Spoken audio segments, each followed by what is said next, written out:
Steroids, natural. Steroids, natural. Steroids?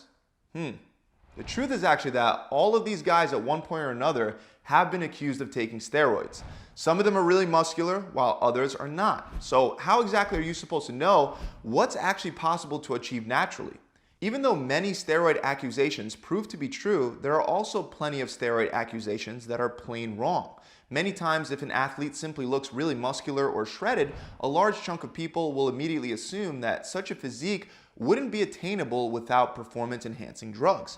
Ironically, people that don't work out themselves are some of the first to jump on the steroid accusation bandwagon. They assume since they couldn't do it naturally, then no one else could do it either. However, the truth is that there are many variables that influence how much muscle someone can build naturally. And the very first variable that we have to touch on is, of course, genetics, because there is no doubt that having favorable muscle building genetics can go a very long way. However, even though genetics do matter, most people also believe that what you do with your diet, workout plan, and sleeping schedule is also extremely important. And scientific research supports this belief. The evidence actually shows that both genetics and environmental factors contribute about equally to muscle strength-related phenotypes and adaptations to exercise. And since there's a close link between strength and muscle mass as shown by various studies, it means that genetics and environmental factors should also have about an equal impact on how much muscle you can build. So the bottom line is that it is true that you can drastically improve whatever genetic hand you're dealt in life, but it's also true that someone with amazing genetics can wind up building much more muscle even while putting in much less work than someone with bad muscle building genetics. We can see a perfect example of having a big genetic edge by looking at a current powerlifting record holder named Andy Bolton.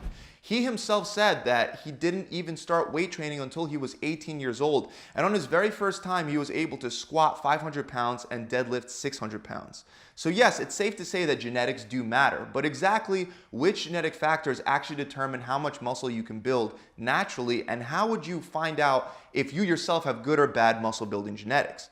Well, some people take a DNA or genetic test, but even a good genetic test is only going to look at around 20 of your genes. This is a problem because the Human Genome Project has identified over 20,000 genes present in every human being. So even if you look at one particular gene that might have an impact on muscle growth, it's still like looking at a single computer chip and trying to find out how the entire computer works based on that single chip. This is why researchers advise against taking genetic tests seriously. In fact, a 2016 review that looked at a bunch of studies on the topic had the researchers questioning if genetic tests could even predict athletic performance with any sort of accuracy. So you might be wondering, why are DNA tests so popular then? And the answer is simply because they bring in a lot of money. Now, with all that said, there are a few factors that do seem to directly influence muscle building potential, and the primary one is frame size. For example, referring back to our powerlifter Andy Bolton, one thing that made him stronger without ever training than most lifters are even after years of training is that he has a very good build. That's how he makes his well-built powerlifting coach look tiny.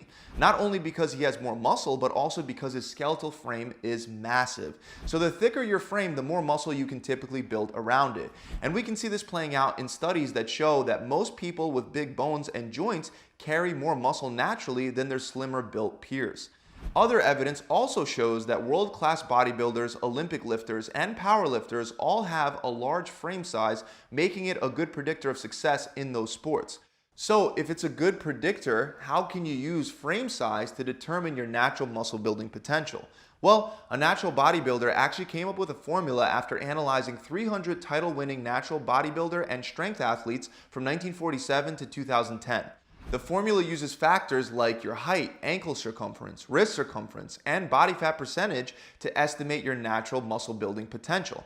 Unfortunately, one downside is that the formula is pretty complex, especially if done with a pen and paper. But fortunately, there's an easy to use calculator that I'll link up in the description below.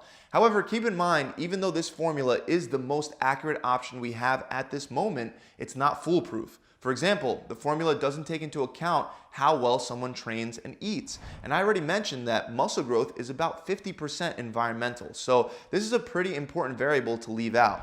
Another issue is that the formula doesn't consider someone's hormonal profile, which can significantly impact muscle growth.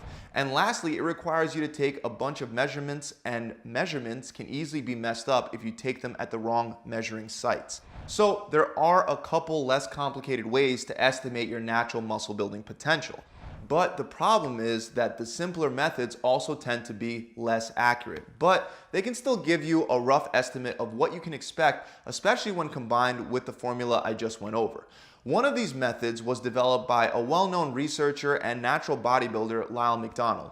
He made the table that you see on the screen now to show exactly what you can expect. And all in all, according to his model, you can gain around 37 to 46 pounds of muscle during your first 4 years of lifting weights.